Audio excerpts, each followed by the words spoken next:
I think for me, the most useful insight has been to tell us what is happening really in clinical practice.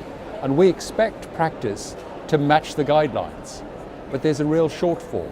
What we've seen from the registry is that about 28% of those who are high risk in terms of thrombotic risk are having received no anticoagulation. And conversely, those with a CHA2DS2-VASc score of 0 or 1, half are being anticoagulated. So the real insight here is that there's a challenge because clinicians are making the judgment not just on risk, but on other factors. And I think the challenge is we need more user-friendly risk scores to help clinicians. Well, what's really been important is having sequential cohorts of patients over the course of time, because it's not just the volume of patients. This gives us insights into how practice has changed over the course of time. And I think that if we were able to go even further, that would be terrific, because it's then most up to date.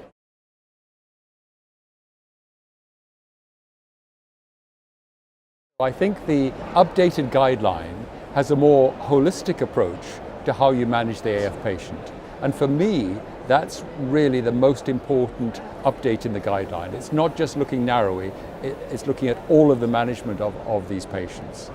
The issue of gender is a challenging one because the observational studies show a difference in the frequency of events by gender. But if we control for all the other variables and risk factors, actually when we were deriving the Garfield score, gender then disappears. So it's a univariate predictor, but it's not an independent predictor.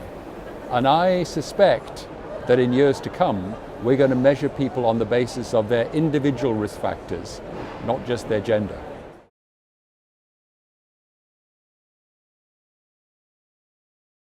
Well, what we have learned from not only the Garfield AF registry, but also presented this morning, were the registry of the Euro observational study, showing that many low-risk people are being anticoagulated. Why are they being anticoagulated? Some of them may have other risk factors, but some may not have, the clinicians may not have fully balanced bleeding risk and benefit. And we know from the analysis of Garfield that this benefit-risk balance is adverse with anticoagulation in the lowest risk cohorts.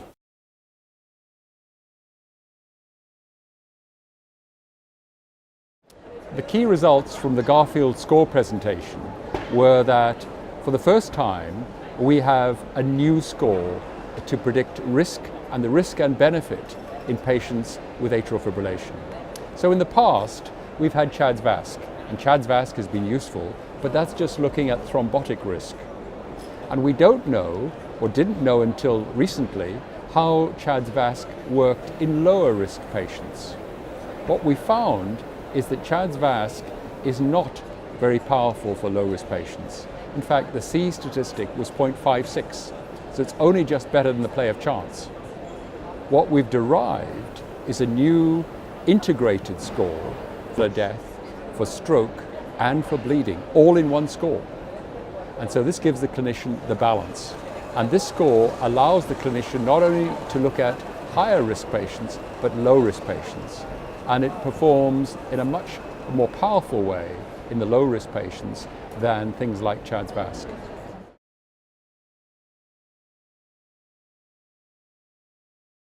So what we need in a score is something that's straightforward to operate and is user-friendly. It doesn't dictate what the clinician has to do, but it informs him or her. And if we can have our machine learning tool resident within the electronic record, this then pops up when the patient's being evaluated. So it doesn't dictate how the patient should be managed, but it informs the clinician about the balance of risk and benefit. So for example, those low-risk patients, the clinician would see, oops, the bleeding risk is going to be higher than the stroke risk. So it would help to inform that judgment.